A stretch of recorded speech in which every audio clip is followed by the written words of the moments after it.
എല്ലാവർക്കും നമസ്കാരം. ഞാൻ ഇതിന് മുന്നേ 2 വട്ടം ഇട്ടിരുന്ന വീഡിയോ മുക്കം വല്ലത്തായിപ്പാറ പുലിയെ കണ്ടെന്ന് പറഞ്ഞാണ്ട്. അതിപ്പോൾ 8 ആൾക്കാർ കണ്ടണേ.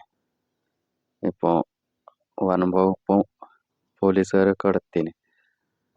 2 ക്യാമറ ഫിറ്റ് ചെയ്തന്നെ. ഇനിയിപ്പോൾ ഇന്നോ നാളെയായിട്ട് കൂടുതൽ ക്യാമറ ഫിറ്റ് ചെയ്യും. അവർ കൂടൊന്നും സ്ഥാപിക്കുന്നില്ല.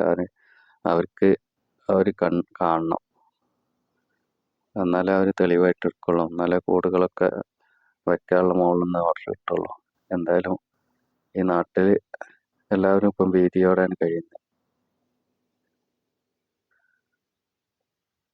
പുലി രാത്രി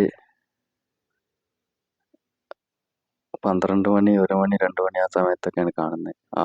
ആളുകളൊക്കെ ഇറങ്ങാത്ത സമയത്താണ് പുലി ഇറങ്ങുന്നത്. അവിടെയുള്ള നായ്ക്കളൊക്കെയാണ് ശരിയാക്കണമെന്നാണ്. നായ്ക്കളൊക്കെ എണ്ണം കുറവുണ്ട്. വേറെ മൃഗങ്ങളൊന്നും പോയിട്ടൊന്നുമില്ല. എന്തായാലും ഇന്ന് രാത്രിയൊക്കെ പോലീസും ഫോറസ്റ്റ് ഓഫീസറും അവരൊക്കെ ഇവിടെ നൈറ്റ് പെട്രോളിംഗ് ഒക്കെ നടത്തുന്നുണ്ട്. എന്തായാലും ആൾക്ക് ഭയമൊന്നും ഇല്ലാതിരിക്കട്ടെ. പിടികൂടാൻ ഉള്ള സാധ്യത ഉണ്ടെന്ന്